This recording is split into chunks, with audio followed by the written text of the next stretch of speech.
Shalom dan selamat pagi saudaraku. Kembali kita mengucap syukur kepada Tuhan. Kita masih diberi kesempatan untuk menerima hari yang baru dan berkat Tuhan di dalam hidup kita pagi ini. Sebelum kita mendengar dan menerima pesan Tuhan pagi ini, mari kita berdoa. Bapa, di dalam nama Tuhan Yesus, kami mengucap syukur untuk berkat kemurahan-Mu dan perlindungan-Mu dari malam hingga pagi hari ini. Kembali kami boleh ada, bernafas, dan hidup karena semua anugerah daripada Tuhan. Dan pada saat ini kami mau mendengar pesan firman-Mu, buka hati dan pikiran kami, agar kami dapat mengerti akan kehendak-Mu. Di dalam nama Yesus, kami berdoa. Amin. Tema renungan kita pagi ini adalah ada rencana Tuhan di setiap peristiwa. Firman Tuhan diambil dari Lukas 1 ayat 18-25. Demikian firman Tuhan. Lalu kata Zakaria kepada malaikat itu, "Bagaimanakah aku tahu bahwa hal ini akan terjadi?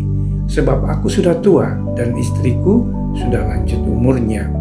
Jawab malaikat itu kepadanya, "Akulah Gabriel yang melayani Allah, dan aku telah diutus untuk berbicara dengan engkau dan untuk menyampaikan kabar baik ini kepadamu. Sesungguhnya engkau akan menjadi bisu dan tidak dapat berkata-kata sampai kepada hari di mana semuanya ini terjadi, karena engkau tidak percaya akan perkataanku yang akan nyata kebenarannya pada waktunya." Sementara itu, orang banyak menanti-nantikan Zakaria. Mereka menjadi heran bahwa ia begitu lama berada di dalam bait suci. Ketika ia keluar, ia tak dapat berkata-kata kepada mereka, dan mengertilah mereka bahwa ia telah melihat sesuatu penglihatan di dalam bait suci. Lalu ia memberi isyarat kepada mereka sebab ia tetap bisu. Ketika selesai jangka waktu tugas jabatannya, ia pulang ke rumah. Beberapa lama kemudian, Elizabeth, istrinya, mengandung, dan selama 5 bulan ia tidak menampakkan diri, katanya. "Inilah suatu perbuatan Tuhan bagiku, dan sekarang ia berkenan menghapuskan aibku di depan orang." Saudaraku, pada zaman dulu kemandulan dianggap sebagai aib. Masyarakat menganggap bahwa wanita yang tidak memiliki keturunan alias mandul pastilah mempunyai hal yang tidak beres dalam dirinya. Karena itu kemandulan menjadi masalah terbesar bagi semua wanita. Sebab hal ini menyangkut harga diri dan tanda ketidaksempurnaan. Akibatnya, wanita yang mandul pasti akan merasa rendah diri, tidak berharga, mengalami penolakan di mana-mana, dan bahkan dikucilkan.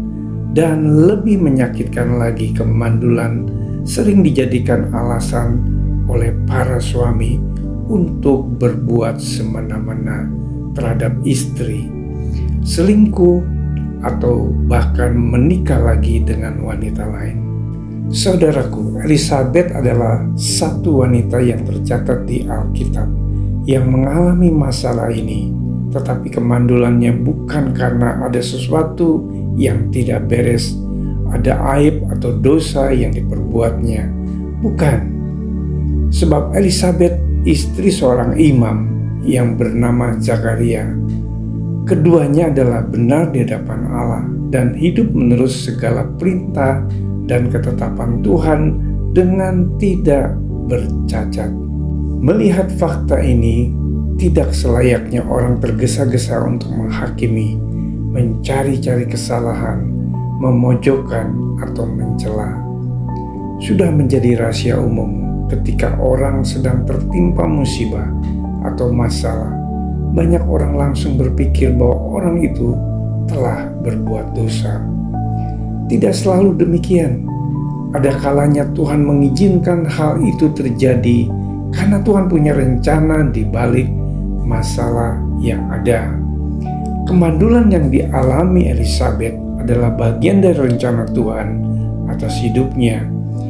Kita tahu sekarang bahwa Allah turut bekerja dalam segala sesuatu untuk mendatangkan kebaikan bagi mereka yang mengasihi Dia, yaitu bagi mereka yang terpanggil sesuai dengan rencana Allah. Saudara-saudaraku, kita bisa lihat peristiwa dari sisi Elisabet.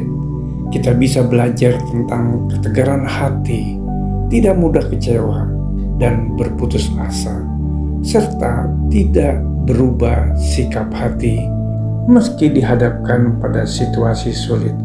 Bahkan ia tetap mampu menjaga kualitas hidupnya dengan berlaku benar di hadapan Tuhan tanpa cacat celah.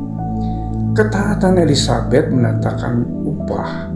Ia mengandung dan melahirkan seorang anak laki-laki, dan anak itu adalah Yohanes Pembaptis.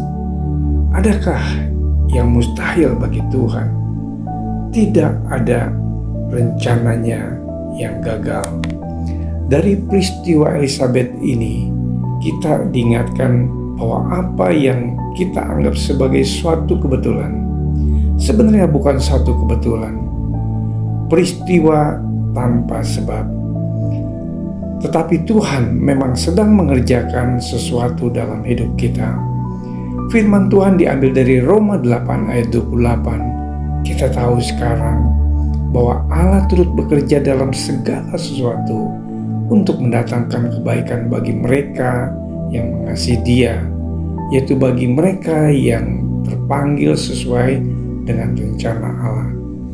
Oleh karena itu, kiranya dalam setiap rencana kita minta pimpinan Tuhan. Dengan demikian, apapun peristiwa yang kita alami, kita dapat belajar memahami kehendak Tuhan. Mari kita bersatu dalam doa.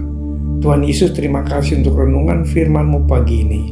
Ajar kami untuk dapat memahami dalam setiap peristiwa yang kami alami dalam kehidupan kami.